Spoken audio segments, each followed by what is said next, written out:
Top Congo FM 88.4, première radio d'information en République démocratique du Congo. Unité de police.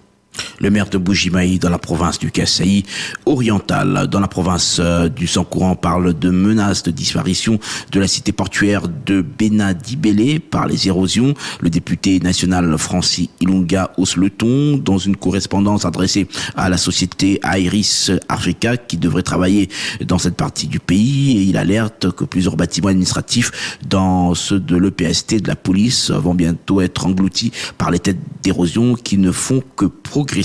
Détails Alain Saveur Makoba. Le député Francis Ilunga a exprimé ses inquiétudes concernant la dégradation de la RN7 dans son tronçon des Bakankombe-Kombe dans la cité portuaire de Bena-Dibélé, territoire d'Inkolé. Dans sa lettre adressée à la société Iris Africa, il a souligné que depuis le lancement des travaux, aucune évolution n'a été constatée et cela comme conséquence inaccessibilité dans la cité de Bena-Dibélé. À l'en croire, les érosions menacent de faire disparaître notamment les bâtiments administratifs du secteur de Batetile-Dibélé. La sous-division EPST-Nkolédé et autres infrastructures. Il a donc demandé à la société Iris Africa de reprendre les travaux afin de sauver cette entité détruite par plusieurs têtes d'érosion. De son côté, André Omba, directeur général de Iris Africa, a indiqué que la société qu'il dirige a déjà travaillé sur plusieurs kilomètres de la RN7 dans son tronçon d'Ibélé-Lodia. Cependant, concernant l'intervention dans la cité de Bena-Dibélé, il y a des problèmes de financement qui s'y posent. Les contrats de travaux de la RN7 n'inclut pas les travaux de lutte anti-érosif à Bena-Dibélé. Nous sommes en train de travailler sur la RN7. Nous avons dépassé à Sangara qui est là, c'est presque à 75 km de Lodja. Les travaux de lutte anti-érosif, ce ne sont pas des travaux qu'on peut se lever tôt et le faire. Comme lui pense qu'on peut venir, comme nous avons des engins, nous venons, on commence à le faire. Non, parce que le gouverneur avait déjà écrit au ministre des Finances pour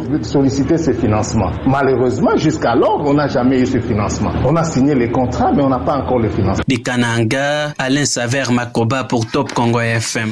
Dossier entre la société Dot Service et la maison Lonzo SARL concernant le paiement des frais d'entreposage des matériaux